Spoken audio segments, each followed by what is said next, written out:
Donc l'humusation, c'est la métamorphose en 12 mois des humains en humus sain et fertile.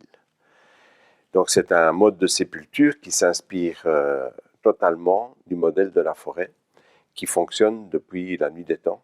Donc ça va être dans un endroit clôturé, sécurisé. Ça sera donc des humusateurs agréés qui vont faire cette mise en humusation, contrôler que tout se passe bien. Donc après les 4 mois et que les eaux ont été moulinées, on reforme la butte sur le côté. Donc on avait déposé ce qui était au-dessus et on vient mélanger le produit du moulinage avec ce qui était mis sur le côté et avec ce qui était en dessous. Donc on reforme une butte, on en profite pour ajuster éventuellement le taux d'humidité et on laisse encore agir tout ce monde merveilleux des humuseurs pendant 8 mois. Et donc au total, la mise en humusation va prendre 1 an. Par après, il n'y aura pas de problème d'exhumation. On aura 1,5 m de super compost qui va pouvoir permettre de rendre autofertile l'espace pour faire pousser une centaine d'arbres. 1% de ce terreau va être dédié pour faire pousser l'arbre pour aller se recueillir.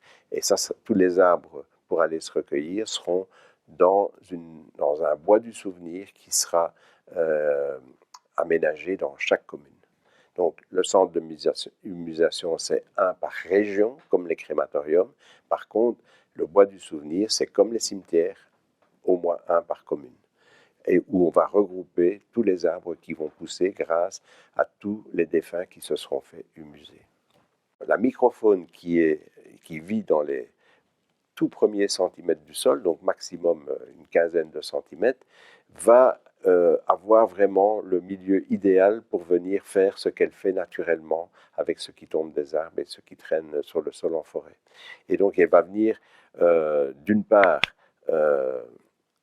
métamorphoser toutes les cellules de la dépouille en humus sain et fertile.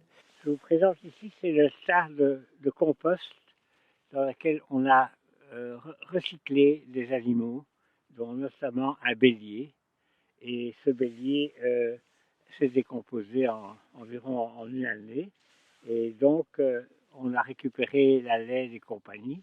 Et donc, c'est déjà un test pour montrer que l'humusation, ça marche pour les animaux. Et c'est intéressant parce que c'est une matière organique de tout premier choix. C'est en fait à base d'un légume oublié qui s'appelle le rutabaga.